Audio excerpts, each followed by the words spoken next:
Angel-6942 calling in. Angel-6942 calling in. Angel-6942 calling in. The date in human years is Friday, the 19th of March. Oh!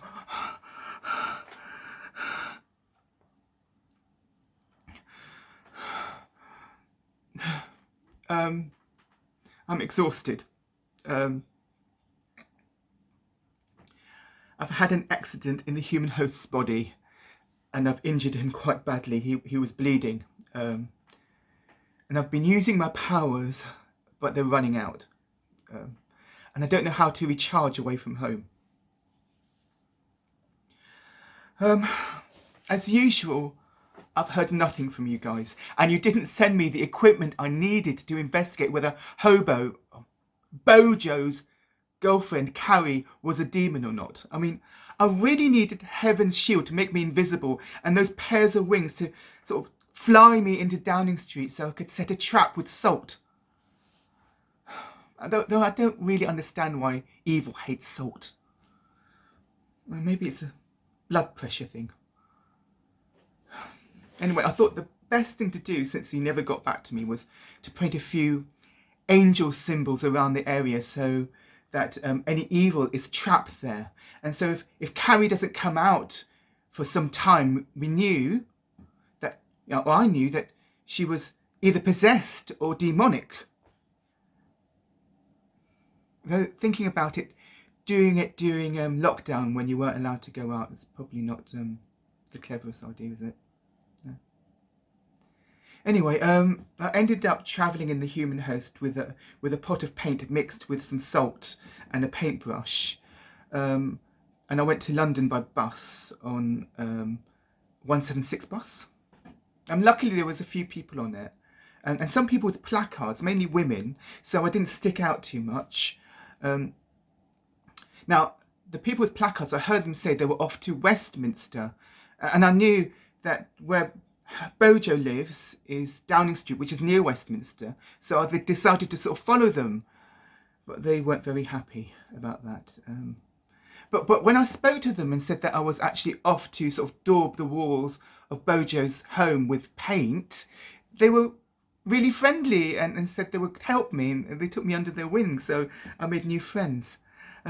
Eventually we got off at a place called Waterloo to walk the rest of the way, and I think Waterloo is a site of an ancient toilet. You know, the sort of room that the human host has in his place that has the bowl and the chain, or a big version of those, and probably the first one. I think it's this big circular thing that the bus went round. And a lot of the cars went round. Anyway, eventually they took me to Downing Street, and then they joined their friends in Westminster. And I must say that the people in Downing Street are very, very friendly and helpful. Now, I'd started my first painting, my first symbol, and these two men in overalls came up to me. I think they were sort of council workers because they had their names there saying council. And they asked me if I was Banksy. Now, I don't know who Banksy is, but I thought I'd better say yes. So I said yes. And they were very, very enthusiastic and helpful. And they showed me the best places to go. And they carried my paint for me. And they also sort of got sheets of plastic and covered all the symbols so it wouldn't get wet or destroyed. And that was so nice and friendly of them. And they were busy themselves. They decided to help me, though they were busy, because when I left, they said they were going to get a hammer and chisel and get started. So kind. So anyway, I went after that to join my friends in Westminster, my new friends, but they were all walking towards Trafalgar Square, so I walked with them. But then people started shouting at the police, and the police started sort of taking people away, and then people started running, and I thought I'd better run with them. And then this body isn't really designed for running, and it was really tiring, and then I tripped, and then I cut his arm on something, and it was bleeding really badly. So I had to sort of get into a corner and heal him with angel power, but it was deep, and for some reason it hasn't healed properly. I mean, it's still very sore when I do this, and there's still a scar there. Do you see? There. So I'm hoping the human host doesn't notice and start rejecting me. Anyway, news-wise, things are just as confusing here. I won't even talk about Scotland. The EU and the UK have having this big argument. The EU say that the UK vaccine are causing blood clots, even though the World Authority on Health says no, and their own Authority on Health says no. Some of the countries have stopped using it. But then all of a sudden they said it was safe to use. But by that time the damage had been done, and a lot of people were refusing to take the vaccine. So as a result, I think Italy has gone into lockdown because the COVID virus is on the rise, and I think France is going to join them soon. But then again, I do blame the leader of the health department in the UK, because he kept saying that the vaccine was lumpy. I mean, if the vaccine's lumpy, it's no wonder the EU people thought it was causing the blood clots. I mean, the guy's name is called Hancock, and I think he used to be a comedian a long time in the past and did half-hour slots. And I think maybe he thought he was being funny and telling a joke, but it wasn't, and it didn't help. I mean, I really do not approve of people making comedy out of news events. It's terrible. Also, other news, the UK, which is sort of good news, is no longer the top of the leaderboard of number of deaths in Europe, because a few countries have now overtaken it. And it sort of is good news, but sad in some ways. But I think the human host is very disappointed because he finally thought that the UK would win a European contest of some sort. And now in the USA, their new leader called Biden has had problems walking up steps towards a plane. He kept falling down it.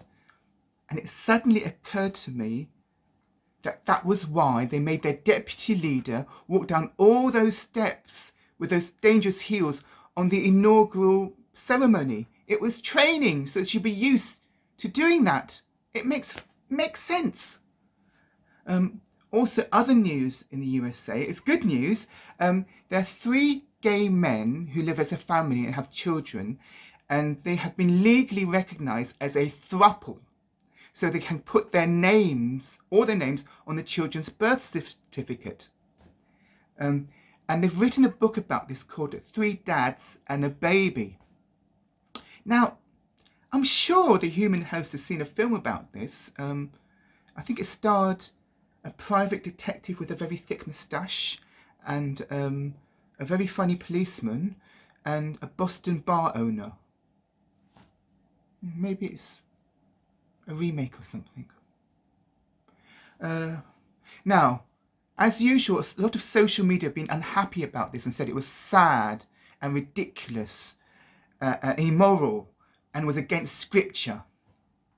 Now I have a bone to pick about this, because remember all those millennia ago when Adam and Eve were thrown out of the Garden of Eden, but Steve was allowed to stay because he hated the taste of apples.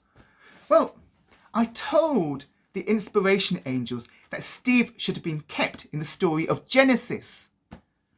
You know, it didn't matter that he wanted to live a private life and wanted to work as an organic farmer. He was still part of the story. But no, the inspiration angels thought we'd respect them. Now look what's happened. All this prejudice. Anyway, I better get back to healing the human host. So I'll speak to you next week.